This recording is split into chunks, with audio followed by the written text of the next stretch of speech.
नमस्कार मंडळी, स्वागत आहे तुमचं आजच्या व्हिडिओमध्ये. तर आजच्या व्हिडिओमध्ये आपला विषय असणार आहे ते म्हणजे ज्या मुलींचे लग्न ठरत नाही आहे, लग्न होण्यास विलंब खूप होत चालला आहे, तर त्यासाठी काही मंत्र, स्तोत्र आणि उपासना आहेत जेणेकरून त्यांची लग्न ठरण्यास मदत होईल.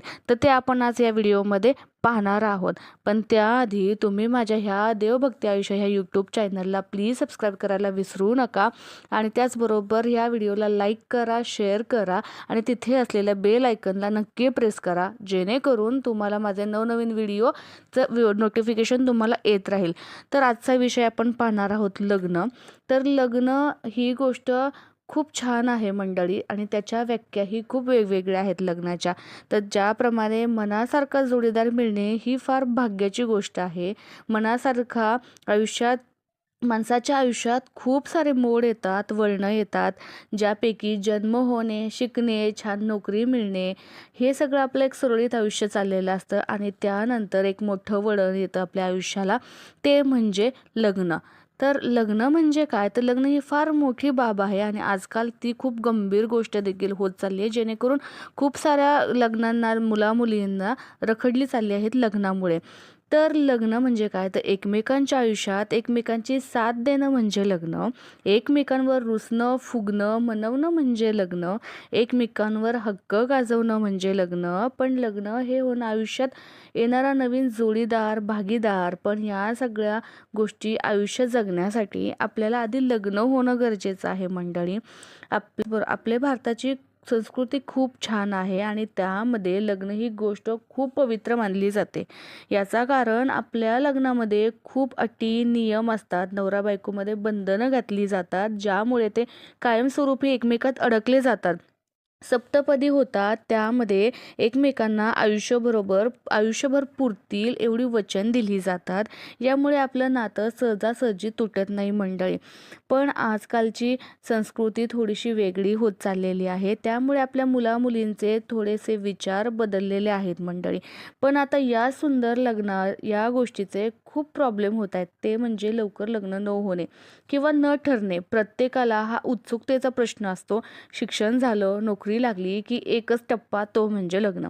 तर सगळ्यांना आतुरता लागते, घरातल्या प्रत्येक मंडळींना, तसेच आईबाबांना खास करून जास्त चिंता असते की आपल्या मुलींची लग्न आधी कशी होतील, व्यवस्थित होतील का, लवकर व्हायला पाहिजे. पण हे लवकर लग्न न होण्याचे एक कारण समोर येत आहे, ते म्हणजे आता मुलींच्या फार अटी आणि अपेक्षा वाढल्या आहेत लग्नाबाबत. कारण की पहिल्या फार अशा काही अटी नव्हत्या, नोकरी नसली तरी लग्न होत होती, परंतु आणि ती लग्न अजूनही टिकली आहेत. परंतु तशी आता सोय राहिली नाही आहे. मुली वयात येत आहेत, पण लग्न लवकर जुळत नाही आहे. आजकालच्या काळात हा सर्वात मोठा प्रश्न झालेला आहे. आजकाल सगळ्यांची जीवनशैली बदललेली आहे. तर लग्न ठरण्यासाठी सगळ्यात पहिलं तुम्ही काय करा? आपण मंत्र, उपासना तर पाहणार आहोत, पण ह्या बाकीच्या गोष्टींकडे बारकाईने लक्ष देण्याचं गरजेचं आहे. ते म्हणजे आता पहिल्यासारखं बैठकी होत नाही आहेत, स्थळं शोधली जात नाही आहेत, नातेवाईक आणि समाजामध्ये तसा संपर्क राहिला नाही आहे. प्रत्येकजण स्वतःच्या कामामध्ये व्यस्त आहे. आजकालचे मुली नवीन संस्कृतीचे असल्याने मध्यस्थी करण्यासाठी कोणी समोर देखील येत नाही आहे. सगळ्यात पहिलं तुम्ही लग्न जमण्यासाठी तुम्ही स्वतः व्यावहारिकदृष्ट्या प्रयत्न अजून करा. लोकांशी संपर्क वाढवा, समाजात वावरा, कार्यक्रमात जा, ऑनलाईन साईट्स चेक करा, व्हॉट्सअप, फेसबुकची पडताळणी करा. त्याचबरोबर मित्र, परिवार, नातेवाईक यांना समाजात सांगून ठेवा. की मुली शोधताना थोड्या अटी अपेक्षा मागे ठेवा. जुळवून घेण्याचा प्रयत्न करा. त्याचबरोबर संसारात मनं जुळली पाहिजेत मंडळी, बाकी सगळं काही होतं. हे सगळे जेव्हा तुम्ही प्रयत्न कराल, त्याच्या जोडीला आपल्याला अध्यात्म तर हवंच, आपल्या देवाचे आशीर्वाद आणि साथ देखील हवे, तर ते देखील आपण पाहणार आहोत. तर आज आपण पाहणार आहोत की लग्न जुळण्यासाठी, लवकर ठरण्यासाठी किंवा ठरलेलं लग्न न मोडण्यासाठी तुम्ही काय उपाय करू शकता किंवा कोणती उपासना करू शकता. तर आपण लवकर लग्न व्हावे यासाठीचा एक मंत्र पाहणार आहोत. तर पहिलं तुम्ही सगळ्यांनी तुमचं मन आणि विचार पॉझिटिव्ह करून घ्यायचे आहेत. लग्न कधी होईल, कधी जुळेल की नाही, हे म्हणणं आधी बदलून टाकायचं आहे. सतत तुम्ही सकारात्मकच विचार करावा लागणार आहे आणि बोलावं देखील लागणार आहे. घरामध्ये बसून लग्नाची चिंता सतत केल्याने ती घरातील वास्तू देखील तथास्तु बोलत राहते मंडळी.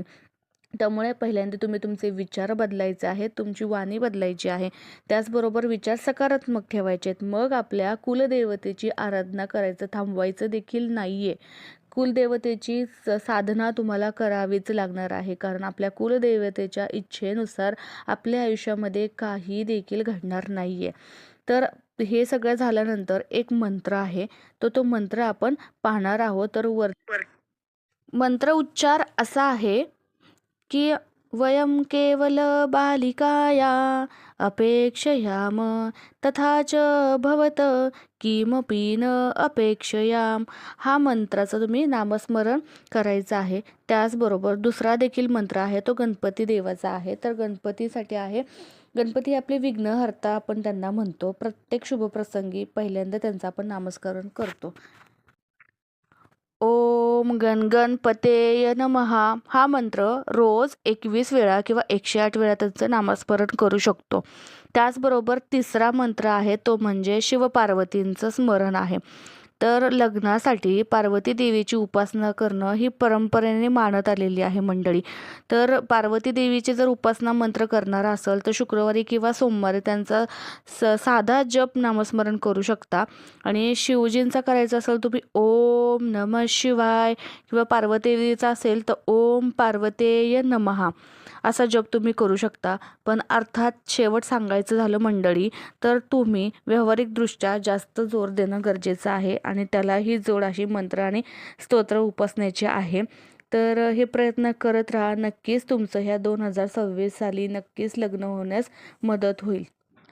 तुमच्या मनातील इच्छा नक्की पूर्ण होवो ही सदिच्छा.